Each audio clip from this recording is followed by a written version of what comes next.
Hello everyone and welcome to the next episode of my VRChat World Showcase series. This is the very first time I actually managed to record 3 weeks before I want to publish a video, because I don't want to have stress in order to maintain the upload schedule. I'm happy about that. I want to show you 10 cool worlds again, as always, and we get right started. The first world we are currently in is called Iris Garden by WetCat. It is a very comfy world, a very good looking world. You also have good frames here, just to hang out and relax, maybe sleep if you like that. It looks very, very good. There's a house right here where we are, and an outside area where you also have a video player, you have a couple of mirrors, and overall it's just a very relaxing environment that looks very, very, very good, very calming. I like. Our next world is called Quick Draw by Maki Maki, and it's a really well designed game world. Honestly, if you're in VRChat and you're bored and you don't know what to do, this is a really good go-to world. There's always 1 or 2, maybe 3 public instances, and people here are actually quite nice. And essentially what you do is, somebody's on the stage drawing, and you need to guess. Or you yourself need to draw something and others need to guess. One important thing when you join, don't forget to join, right over there. There's the button. If you don't join, you won't be able to play. But it's not like I missed it the first time I joined. Good.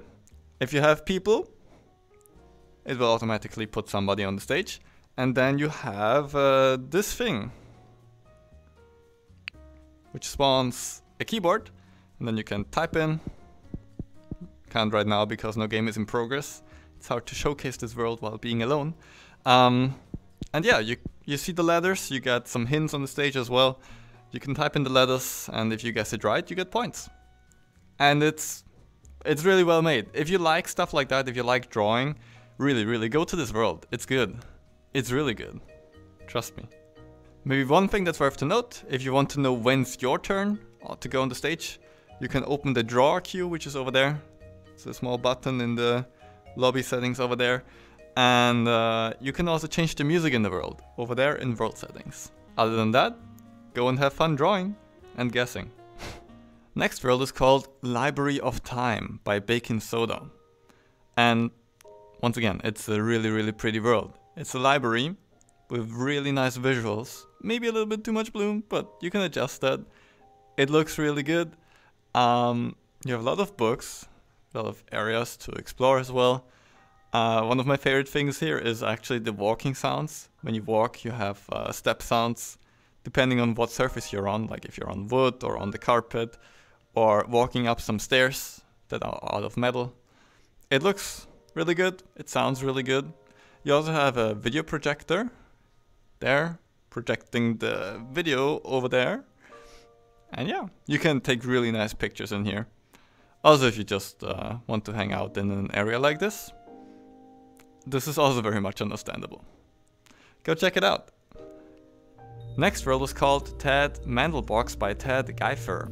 It's a very cool, kind of trippy shader stuff world where you can explore some fractal structures.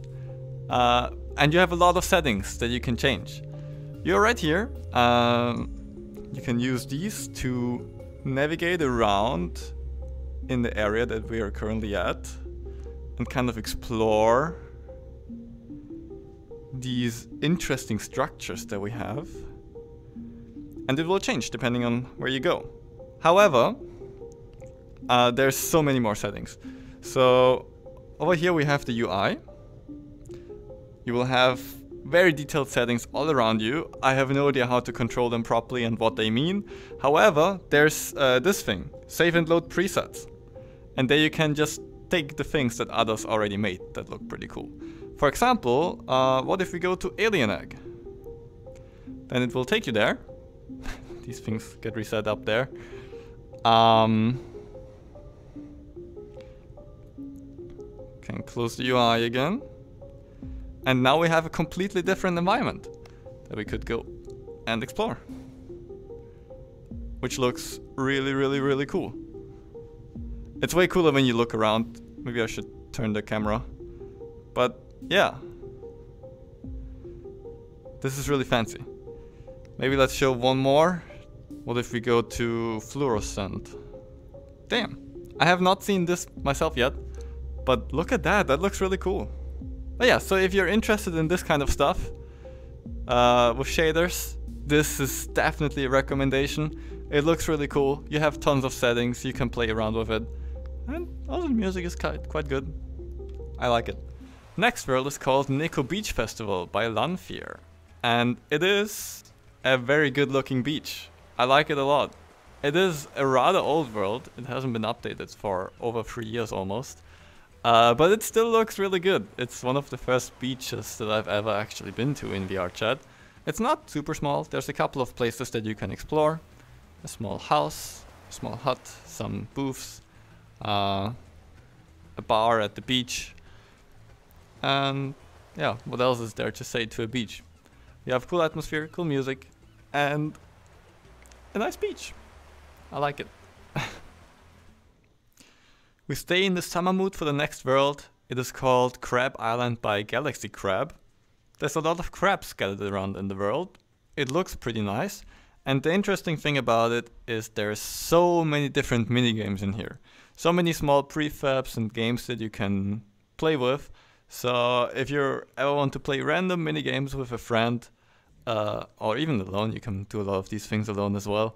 In a nice summer beach environment, or island environment, this is definitely a good world to go to. Just some good music, a video player, and tons of cool minigames. Next we have Magic Freeze Tag by Gyther, and it is a classic tag game, which works really well and is fun to play with friends. Description is right there, how to play. You have the taggers, you gotta run around in a maze and tag the runners. If you tag them, they will get frozen, and you need to tag all of the runners. If every runner is frozen, the taggers win. If the time runs out, the runners win. And the cool thing is you can also unfreeze your frozen teammate runners and yeah, just play tag. It's cool, it works really well, it's fun. I like it. Next we have another really popular world called Spirits of the Sea by Maki Maki. It's a classic, most people know it already, but if you don't, here are just a few really nice clips of how beautiful this world is. There's a lot of different places to hang out, just chill with friends, look out at the sea, look at the fish, look at crabs. There's also some secrets in this world that I don't actually know of, but I know that there's a couple of things to discover and explore in here. And overall, what can you say? It looks really good. It's a good world. If you look for something underwater, something relaxing, this is definitely something where you can go to. Next world is once again something with shader things. Yay! It's called Camera of Solaris by Trixelized. And essentially you have this camera, which if you take a picture of it, everything that is within that frame will be projected as a texture on the entire map. So if I click this now, boom, you can see some things change in the environment. I don't really know how exactly it works. I know it can get very trippy. You have a little bit of a world to explore here. I can also like take a picture of myself. Boom, and now I am on the walls and it's projected. I have no idea how this really works or what's the purpose of this, but I think it looks pretty cool. Maybe any of you guys know what to do here or what this is or find this cool. Maybe you want to experiment. In the description it says it's heavily based off catacombs of Solaris. I don't know that, but maybe you know it, and maybe if you know it you're like, oh man, this is really cool, I need to go there. And that's why I wanted to show it. Our last world for today is called Mirrored Flowers by EstyOctober. And it is a really pretty world. You have some nice relaxing music, you have very cool atmosphere and environment, and overall it just looks really good. This is a very nice world to just hang out with friends or alone. I also actually saw somebody sleeping in here already. Makes sense, it is a really cool world. Definitely very good. Okay, but that shall be it for this episode again. What was your favorite world of this episode? Was there something that you liked a lot? Something that you didn't like? Is there something you definitely want to check out? Let me know in the comments. I'd find that very interesting. And maybe also give feedback, like, was there something that I could do better, something that I could do worse? I wouldn't want to do anything worse, but I don't know, I'm just talking random stuff right now. If you liked it, feel free to leave a like. And yeah, all the links to the worlds are down in the description, as always. There's also the link to my GitHub project, where I have around 350 worlds currently, nicely categorized, for you to download if you ever need cool worlds. Feel free to check it out. And that being said, I wish you all a great day and see you next time. Bye bye!